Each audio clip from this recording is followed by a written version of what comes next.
نحمده ونصلي ونسلم على رسوله الكريم اما بعد اعوذ باللہ من الشیطان الرجیم بسم اللہ الرحمن الرحیم والمؤمنون والمؤمنات بعضهم اولیاء بعض یأمرون بالمعروف وینہون عن المنکر ویقیمون الصلاة ویؤتون الزکاة ویطیعون اللہ ورسولہ صدق اللہ العظیم وصدق رسولہ النبی الکریم الامین ان اللہ وملائکتہ یصلون علی النبی یا ایہا الذین آمنوا صلوا علیہ وسلموا تسلیما الصلاة والسلام علیک یا سیدی یا رسول اللہ وعلی آلک واصحابک یا سیدی یا رحمتا للعالمین۔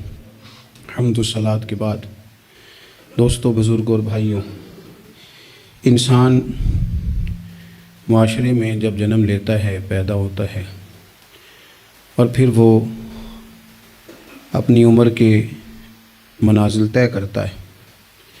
بہت سارے لوگوں سے اس کا سابقہ پڑتا ہے، بہت سارے لوگوں سے اس کا واسطہ پڑتا ہے۔ بچپن سے لے کر تا وقت انتقال وہ جتنے لوگوں سے ملتا ہے، جتنے لوگوں کے ساتھ وقت گزارتا ہے، ان تمام کی شخصیات اس پر کچھ نہ کچھ اثر چھوڑتی۔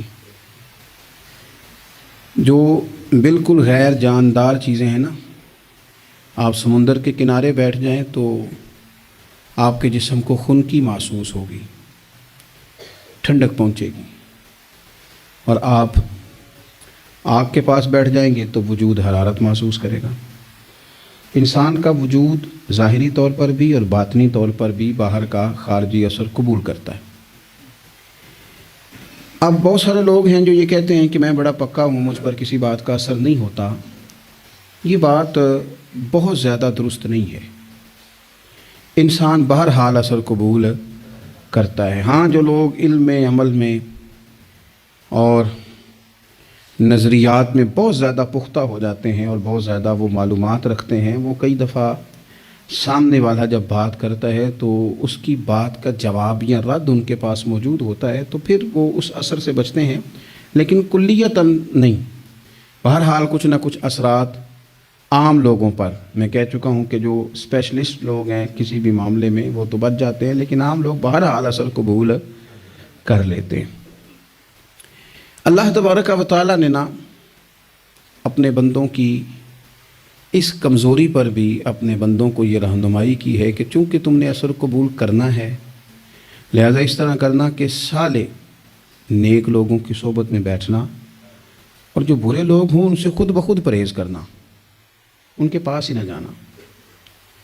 ضروری نہیں ہے کہ بچے کو آگ جلا ہی دے، لیکن بچہ چونکہ اس کا اثر لے لے گا، وہ اسے پتہ نہیں کہ وہ آگ ہے، لہذا اس کی ماں اسے نصیحت کرتی ہے کہ بیٹا تو آگ کے پاس جا ہی نہ، ایسا نہ ہو کہ تو چلا جائے اور تیرے لیے بہت زیادہ نقصان کا باعث یہ چنگاریاں بن جائیں۔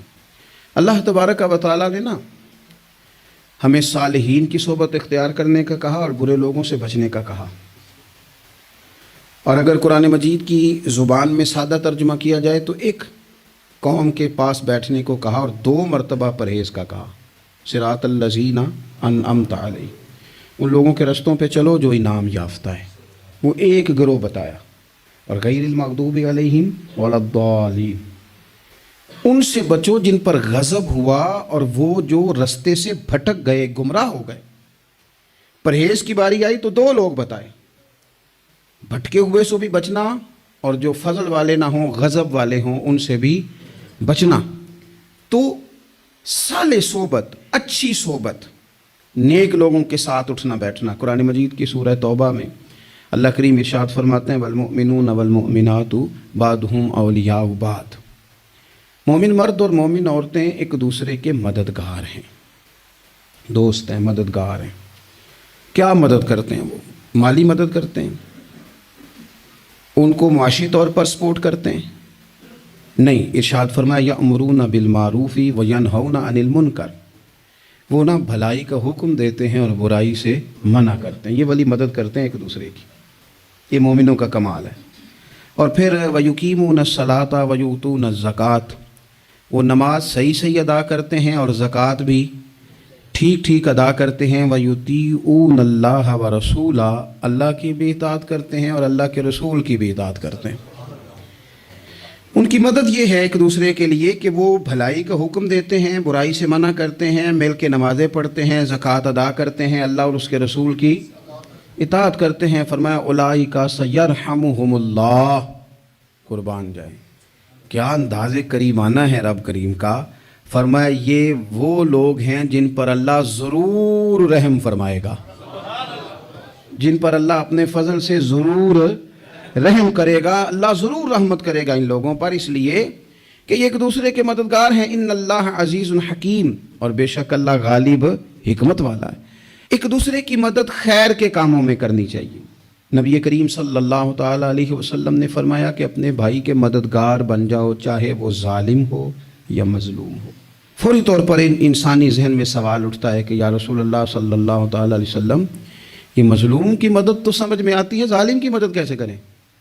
تو اللہ کے حبیب علیہ السلام دیکھیں کتنا نفسیات کے قریب، کتنا آسان کر کے، کتنا انسانی سطح جس کو بڑی جلدی قبول کرے، اس طرح حضور نصیحت فرماتے، یا رسول اللہ صلی اللہ تعالیٰ علیہ وسلم یہ بھلا ظالم کی مدد کیسے کریں؟ تو حضور نے فرمایا اسے ظلم کرنے سے روک دو، یہی تمہاری اس کے لیے مدد ہے۔ تم اسے سمجھاؤ کہ یہ بات غلط ہے، تم اسے کہو کہ تم زیادتی پر ہو، تم اسے کہو کہ تم غلط بات پہ اڑ گئے، تم اسے سمجھاؤ کہ جس رستے کے تم مسافر بنے ہو یہ رستہ ٹھیک نہیں ہے، یہ تمہاری مدد ہوگی اس کے لیے۔ تم اپنے دوست کو، بھائی کو، عزیز کو، رشتہ دار کو قائل کرو کہ وہ غلط کام نہ کرے، یہ تمہاری مدد ہے اس کے لیے۔ تم مددگار بن گئے اپنے اس بھائی کے۔ اچھے لوگوں کی صحبت، اچھے لوگوں کے پاس اٹھنا بیٹھنا۔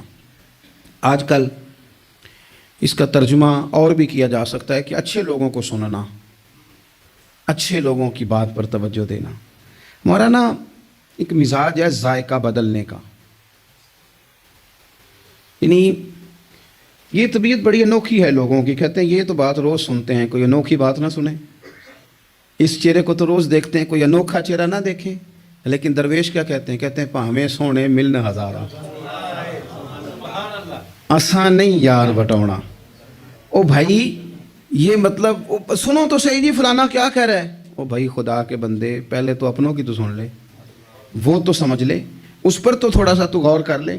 ہم اس طرح الجھ جاتے ہیں اور قصداً الجھاؤ پیدا کرتے ہیں، ادھر بھی تھوڑا گئے، ادھر بھی تھوڑا گئے، اتنی بھی تھوڑی سنی، ٹھیک ہے، یا تو آپ پھر اتنا وقت رکھتے ہوں کہ سب کی بات سنیں اور اتنی صلاحیت رکھتے ہوں کہ اس کو پرکھ بھی سکیں، اور آپ اپنی ذہنی سطح پہ لا کے پھر صحیح کو صحیح کہنے کی طاقت رکھتے ہوں، غلط کو غلط کہنے کی اور جاننے کی صلاحیت رکھتے ہوں، تو آپ یہ کام کریں۔ لیکن اگر ایسا نہیں ہے تو پھر تو آپ اثر قبول کریں گے، پھر تو معاملات اور طرح کے ہو جائیں گے۔ اس لیے کوشش کریں کہ صالحین کی سنگت، نبی پاک صلی اللہ تعالیٰ علیہ وسلم نے فرمایا، میرا خیال ہے اس عنوان پر اس سے زیادہ قیمتی بات نہیں ہو سکتی۔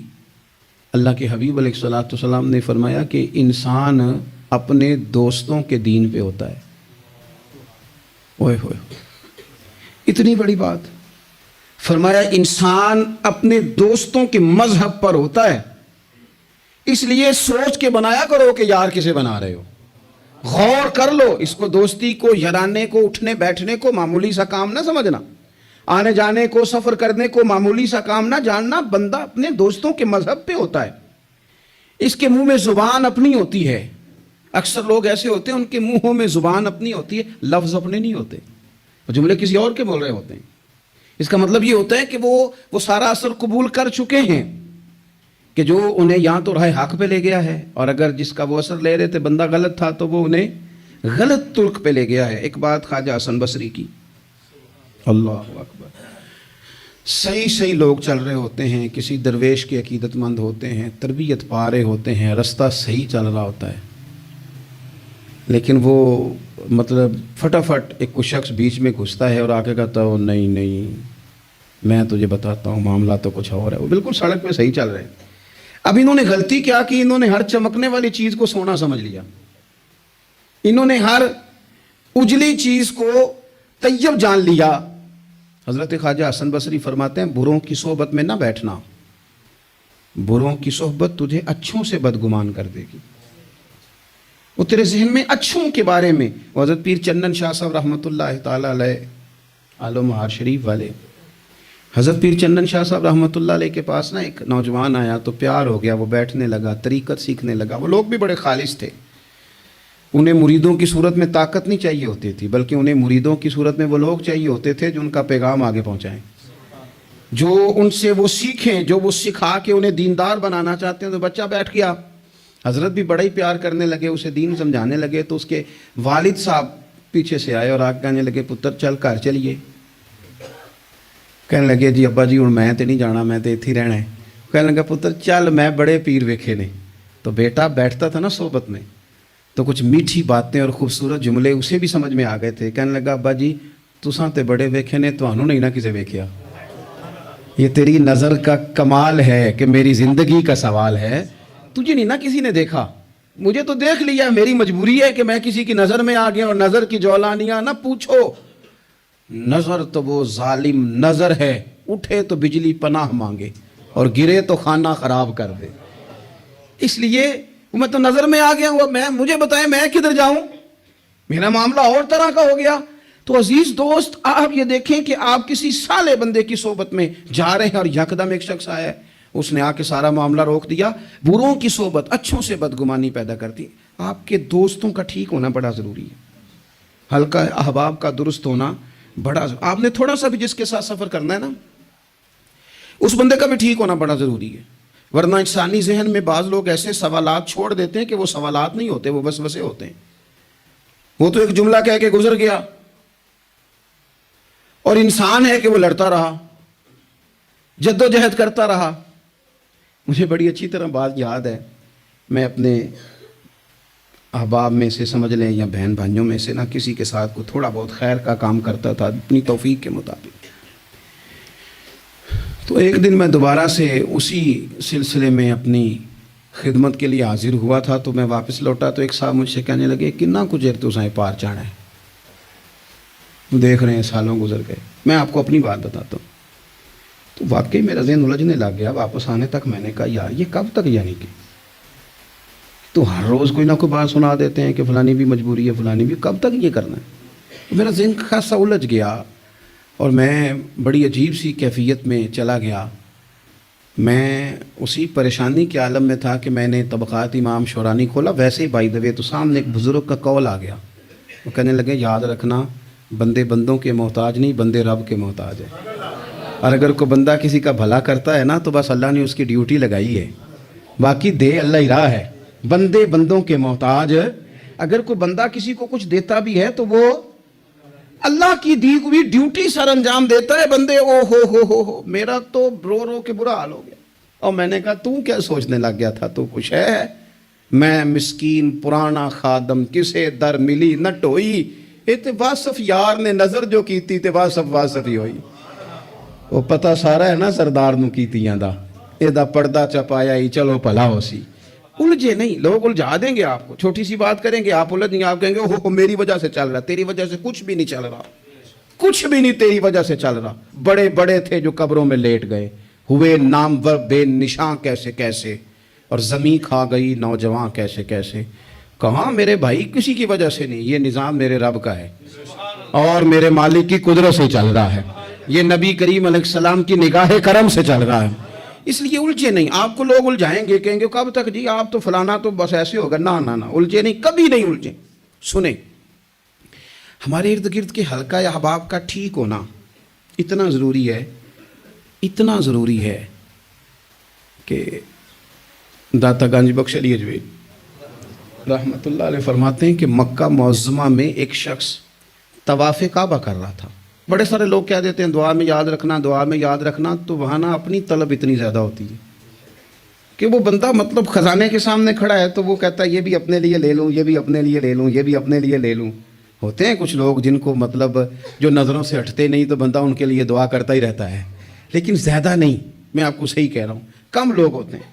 آج ہم جاتے ہیں بڑا مشکل سے سفر کر کے حرم شریف میں, لیکن بڑی آسانیاں, جہاز کا سفر ہے, بہت ساری آسانیاں. تو ایک بندہ 6 ماہ سال پیدل اس نے سفر کیا اور حرم شریف پہنچا, وہاں اس نے دعائیں مانگنی. اب اسے کوئی اور یاد آتا ہے, وہ تو بھائی خرچ ہو گیا اس کا, تو وجود تھکن سے چور ہو گیا, لیکن داتا صاحب رحمۃ اللہ علیہ فرماتے ہیں اس شخص کا حال یہ تھا کہ وہ حج کرنے گیا، جتنی بار بھی دیکھا نا کعبے کا طواف کر رہا ہے، غلاف پکڑا ہے، اور کیا پتہ کیا آ رہا ہے، یا اللہ میرے دوستوں کو ٹھیک کر دے، یا اللہ میرے دوستوں کی اصلاح کر دے، یا اللہ میرے دوستوں پہ فضل فرما دے، یا اللہ جو میرے ارد گرد رہنے والے ہیں انہیں اپنا قرب دے دے، ان کا رستہ آسان کر دے۔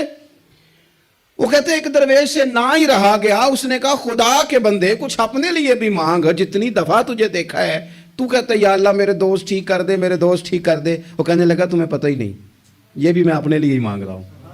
اس نے کہا اپنے لیے کس طرح مانگ رہا ہے؟ کہنے لگا وہ ٹھیک رہیں گے نا تو پھر میں بھی ٹھیک ہی رہوں گا، جب چاروں جانب سے مشورہ ہی خیر کا ملے گا تو میں کیسے بگڑوں گا؟ جب وہ سارے مجھے اچھی رائے دیں گے اور اچھی طرف ہی قائل کریں گے تو کیسے کام خراب ہوگا؟ تو میں بالواسطہ اپنے لیے ہی اللہ سے سوال کر رہا ہوں کہ یا اللہ انہیں سوار دے تاکہ میرا بھی فائدہ ہو جائے۔ اپنے حلقہ اصل میں ایک تو خود اچھی بات کریں، بری نہ کریں، اور دوسرا نہ کوشش کریں کہ ایسے لوگوں کے پاس جا کے بیٹھیں، اور جا کے بیٹھنے کے لیے بھی نا انسان کا پہلے ارادہ، پہلے نیت۔ ہم جب کسی جگہ جاتے بھی ہیں تو ہماری نظریں اتنی طائرانہ پہلے پڑتی ہیں، اتنی تنقید کرتے ہیں، پہلے ہم نے اپنے ذہن میں جو خاکہ بنایا ہوتا ہے نا کسی کا، پہلے اس میں اسے تولتے ہیں، پہلے ہم پوری طرح نچوڑ کے دیکھتے ہیں کہ کون سی چیز صحیح ہے اور کون سی غلط ہے۔ اس ذائچے میں اگر کوئی پھر بھی پورا اتر آئے، پھر بھی اس کی کہی ہوئی باتوں کو اس ذوق سے قبول نہیں کرتے۔ جب آپ کا سیکھنے کا مزاج ہے تو پھر تو ہمیں کہا گیا کہ یہ علم، یہ معرفت، یہ تو مومن کی گم شدہ میراث ہے، مومن کی ہے، اس سے گم ہو گئی ہے، جہاں سے ملے وہاں سے حاصل کرو۔ خیر کی بات آپ ذہن بنائیں، اچھا گمان کریں کہ یار میں نے سیکھنا ہے، تو آپ طالب علم سے بھی سیکھ لیں گے، چھوٹے بچے سے بھی سیکھ لیں گے۔ اگر آپ کا ذہن ہے اور اگر یہ نہیں ہے تو پھر میرے بھائی اینا کی اتنی تگڑی ہے، اتنی سخت ہے کہ اس کے شیشوں پر کوئی پورا اتر سکتا ہی نہیں، تو پھر کس طرح سیکھیں گے؟ آپ حضرت ابن الجوزی رحمۃ اللہ علیہ فرماتے ہیں کہ ایک درویش تھے، حضرت ابو ہاشم ان کا نام تھا۔ کہتے ہیں بڑی مجبوری تھی، مجھے کہیں جانا تھا تو کشتی نہیں مل رہی تھی، اچانک ایک کشتی گزرنے لگی تو میں بھی سوار ہونے لگا، تو ملاح نے مجھ سے کہا کہ یہ ایک صاحب بیٹھے ہیں، بڑے امیر ہیں، ساتھ ان کی کنیز ہے، انہوں نے مجھ سے بک کر لی ہے ساری کی ساری، کیا عقیدہ سی سالم کرا لیا ٹانگا، وہ ساری کی ساری بک کر لی ہے، تو میں تو کسی کو نہیں بٹھا سکتا۔ تو وہ جو صاحب بیٹھے تھے بڑے سیٹھ آدمی تھے، کہنے لگے میاں آپ کسی اور کشتی میں بیٹھو، جو ان کی کنیز تھی نا، وہ کہنے لگی چہرے سے کوئی نیک آدمی لگتا ہے، چلو اتنی سواریوں کی جگہ ہے، کسی کونے کھدرے میں بیٹھ جائے گا، ہمارا کیا جائے گا۔ کہا اچھا چلو آ جاؤ۔ کہتے میں کونے میں بیٹھ گیا، تھوڑا رستہ آگے گیا، انہوں نے کھانے کا سامان نکالا، مجھے بھی کھلایا، لیکن کھاتے کھاتے میری نظر پڑی تو اس میں تو شراب کے برتن بھی تھے معاذ اللہ۔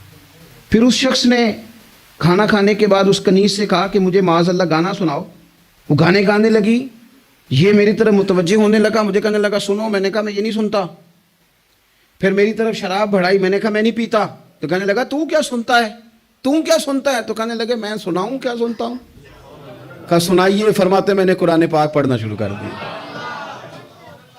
کچھ لوگ، میں آپ کو یقین سے کہتا ہوں، کچھ لوگ ایسے ہیں جن کی زندگی دور گزر گئی ہے مسجد سے، انہیں کو بندہ چاہیے جو تھوڑا سا جا کے پیغام حق سنائے۔ یعنی ان کو پتہ ہی نہیں ہے کہ دین میٹھا کتنا ہے، حسین کتنا ہے، قرآن میں چاشنی کتنی، سرکار کی تعریف کا، نعت خوانی کا رنگ کتنا شاندار ہے۔ میرا یہ ماننا ہے کہ جسے رب رسول کے رنگوں کی خوشبو کا پتہ چل گیا نا، پھر دنیا کا کوئی اور رنگ اسے اپنی طرف مائل کر ہی نہیں سکتا، سوال ہی پیدا نہیں ہوتا۔ کچھ لوگوں نے سونگا نہیں ہے، آئے نہیں ہیں، قریب نہیں آئے۔ تو شیخ ابو ہاشم کہتے ہیں مجھے کہنے لگا سناؤ نا، امیر آدمی تھا، کبھی اس طرف گیا ہی نہیں تھا، ڈھیروں لوگ ہیں جو نہیں مسجد جاتے، الہاکم التکاثر حتی زرتم المقابر۔ اللہ فرماتے ہیں کہ تمہیں دولت کی ہرس نے اتنا عجیب الجھا دیا کہ قبروں تک پہنچ گئے تم۔ بہت سارے لوگ ہیں قبر میں چلے جاتے ہیں، مسجد میں نہیں آتے۔ تو کہتے ہیں میں نے اسے چند آیتیں سنائیں، اس کی تو کیفیت ہی بدل گئی۔ کہنے لگا مولانا زندگی بڑی گناہوں میں گزری ہے، اب توبہ کر لوں تو مالک معاف کر دے گا؟ کارنامے خطرناک ہیں، پیچھے رجسٹر کالا سیاہ، معافی ہو جائے گی۔ دولت بڑی تھی تو پھر ہم نے بھی شراب کباب شباب میں اڑا دی ساری، معاف کر دے گا؟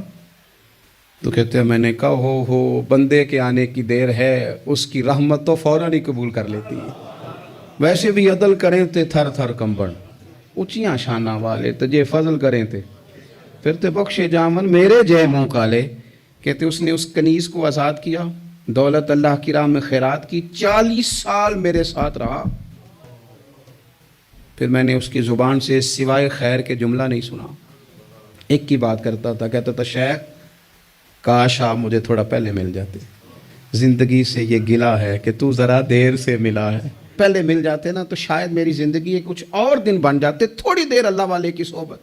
آپ فرماتے ہیں پھر وہ 40 سال کے بعد میرے سامنے انتقال ہوا, میں نے ہی دفن کیا, میں نے ہی قبر میں اتارا, جنازے کا اہتمام بھی میں نے ہی کیا. میرا یار تھا, دل لگ گیا تھا, پیار ہو گیا, میں پریشان رہتا. ایک دن خواب میں مل کے مجھے کہنے لگا فکر نہ کر, میں نے اپنے رب کو بڑا ہی مہربان پایا ہے, میں نے اسے بڑا کریم پایا ہے, معاف کرنے والا پایا ہے, درگزر کرنے والا پایا ہے. اس نے فضل فرما دیا, میرے گناہوں پر اس کے عفو و درگزر کا قلم چل گیا ہے, اور میرے حق میں جو فیصلہ آیا ہے وہ رحمت والا ہی آیا ہے, فضل والا ہی فیصلہ آیا ہے. عزیز دوستو, تھوڑی دیر کسی نیک آدمی کی صحبت, ایک تو یہ ہے کہ وہ صحبت تقوی کی طرف مائل کرے گی. تو برے آدمی کی صحبت نا آپ کی طبیعت میں ہیجان پیدا کرے گی. ہیجان, وہ لوگ ہی ہوتے ہیں جو مل کے کہتے ہیں چھوڑ ساری دنیا داری ہے, پیسے ہوں تو سارے ٹھیک ہیں. یہ لوگ ہی ہیں جو یہ سبق بھی پڑھاتے ہیں.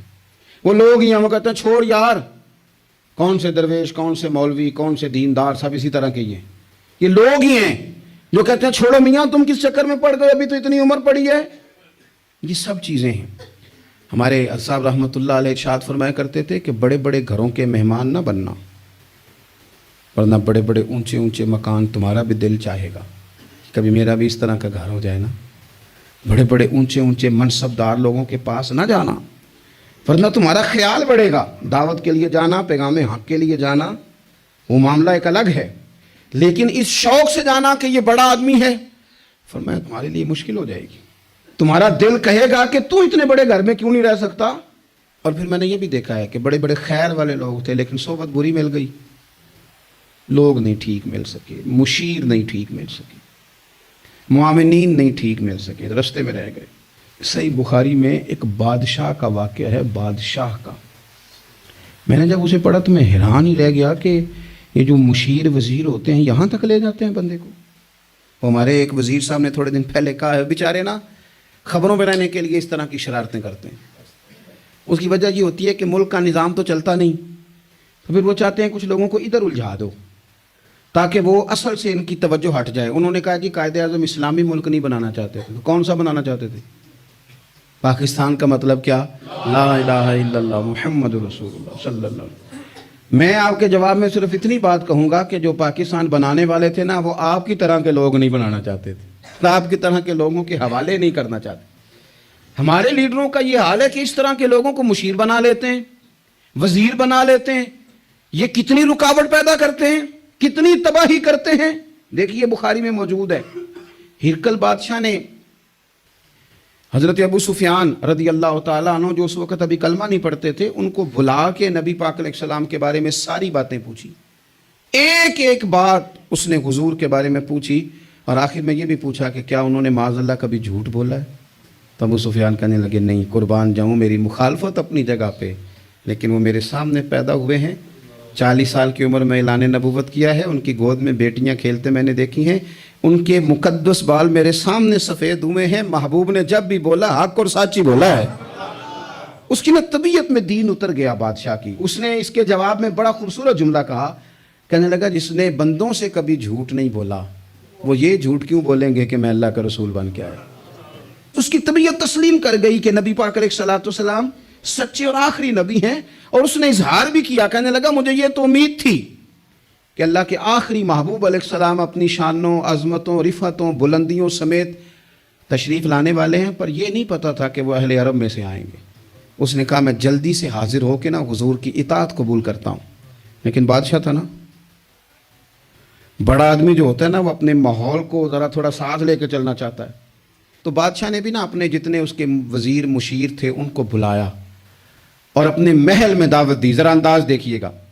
اور خود بالا خانے کے اوپر چڑھ گیا, دروازے بند کر لیے, اور اوپر چڑھ کے نا انہیں بالا خانے سے جھانک کے کہنے لگا تمہیں بھی پتہ چل گیا, مجھے بھی پتہ چل گیا اللہ کے آخری رسول تشریف لے آئے. صلی اللہ تعالی علیہ وسلم۔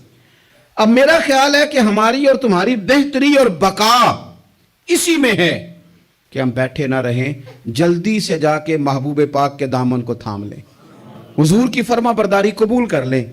اب جب بادشاہ نے یہ بات کی تو وہ جو وزیر تھے، مشیر تھے، ان کی حالت اتنی خطرناک ہو گئی کہ وہ تو دروازوں کی طرف دوڑے کہ کھولیں گے اور نوچ لیں گے بادشاہ کو، یہ کیا کہہ رہا ہے معاذ اللہ۔ اس قدر زیادہ ان لوگوں نے اظہار کیا استغفر اللہ معاذ اللہ دین سے دوری کا۔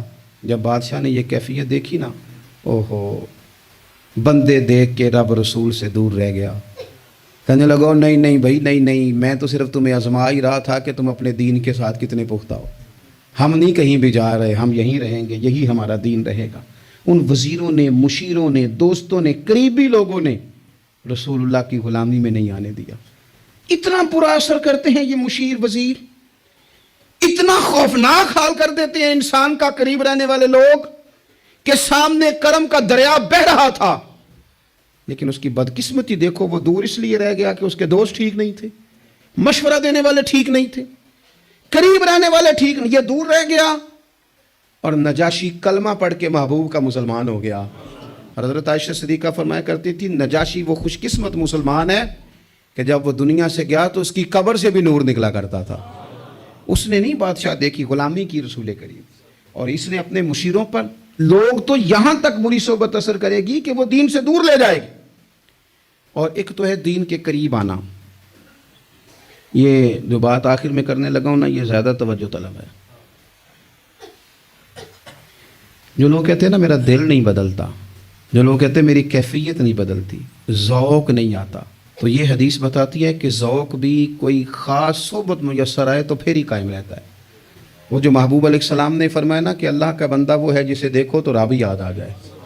خاص لوگ ہوتے ہیں جن کی صحبت میں بیٹھنے سے انسان کا دل اللہ سے جڑتا ہے، رسول اللہ صلی اللہ علیہ وسلم سے جڑتا ہے، دین پر عمل کرنے کو طبیعت چاہتی ہے۔ ایسے لوگوں کی صحبت کتنی مفید ہے وہ ہمیں اس حدیث سے عکس کرنا ہے۔ حضرت حنظلہ رضی اللہ تعالیٰ عنہ اور مرکز وفا اور اس امت کے ادب اور عشق میں استاد حضرت ابو بکر صدیق رضی اللہ تعالیٰ عنہ، یہ دونوں حضور کی بارگاہ میں گئے، انداز کا اختیار کیا، کہنے لگے یا رسول اللہ صلی اللہ علیہ وسلم ہمارے دل کی تو کیفیات دو قسم کی ہیں۔ حضور جب ہم آپ کے پاس ہوتے ہیں نا، جنت اور دوزخ کا ذکر سنتے ہیں، ہمیں یوں لگتا ہے جنت اور دوزخ ہماری آنکھوں کے سامنے، دل کے اندر فوراً جذبات ابھر آتے ہیں کہ اب ہر خیر کا کام کرنا ہے، اب جنت ہی کی طرف مائل ہونا ہے۔ ہماری قلبی کیفیات، ہماری باطنی کیفیت بدل جاتی، نور نالا نور ہو جاتا ہے سارا کچھ۔ لیکن حضور جب ہم آپ کی بارگاہ سے اٹھ کے گھر جاتے ہیں، بال بچوں کے پاس جاتے ہیں، تو پھر وہ حال نہیں رہتا۔ یا رسول اللہ صلی اللہ علیہ وسلم یہ کیا ہے؟ تو محبوب نے کیا فرمایا؟ آپ یقین کریں جو اہل طریقت اور تصوف ہے نا، یہاں ان کی روحیں مچل جاتی ہیں۔ حضور فرمانے لگے حالت ایک طرح کی نہیں رہتی، ہاں اگر تمہاری وہی حالت رہے جو تمہاری میرے پاس ہوتی ہے، اگر کیفیت باطنیہ وہی رہے جو میری بارگاہ میں ہوتی ہے، تو فرمایا تم بستروں میں موجود ہوں اور فرشتے آ کے تم سے سلام کریں، تم ابھی رستوں میں ہو اور فرشتے تم سے ملاقات کریں، اگر تمہاری کیفیت وہ بن جائے جو یہاں ہوتی ہے، اگر تم اسی پر جم جاؤ، وہی حالت ہو جائے، تو پھر تو فرشتے گویا آئیں تمہاری زیارت کے لیے، تمہاری ملاقات کے لیے فرشتے آئیں۔ اگر کیفیات بدل جائیں کسی اللہ کے بندے کی بارگاہ میں بیٹھ کر، تو پھر اس کیفیت کو برقرار رکھنے کی کوشش کی جائے، اگرچہ حضور نے فرما دیا کہ کیفیات ایک جیسی نہیں رہتی۔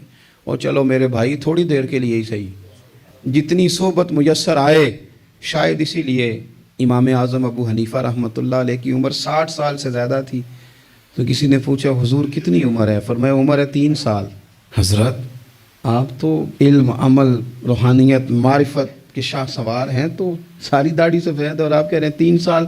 فرمانے لگے عمر وہی 3 سال ہے جو امام جعفر صادق کی خدمت میں گزر گئی۔ وہ کیفیات جو ان کی بارگاہ میں رہتی تھیں، وہ انداز جو ان کی بارگاہ میں رہتا تھا، جو ان کے پاس ہوتا تھا، وہ پھر کہیں اور میسر۔ ہر مشکل دی کنجی یارو ہاتھ مرداں دے آئی، اور مرد نظر کرے جس ویلے، اوئے ہوئے مرد نظر کرے جس ویلے، مرد نظر کرے جس ویلے، پھر مشکل رہے نہ کائی۔ وہ جو کیفیات ہے نا اس وقت کی، جب کوئی رب کا بندہ ملے اور انسان اس کی صحبت میں بیٹھ کے اپنے رب کو یاد کرے، رسول کریم کی محبت میں مچلے تو پھر وہ لمحے اتنے قیمتی ہیں کہ وہ زندگی سنوارنے کے لیے کافی ہو سکتے ہیں۔ اللہ کریم اچھی صحبت نصیب فرمائے۔ آخر دعوایا ان الحمدللہ رب العالمین۔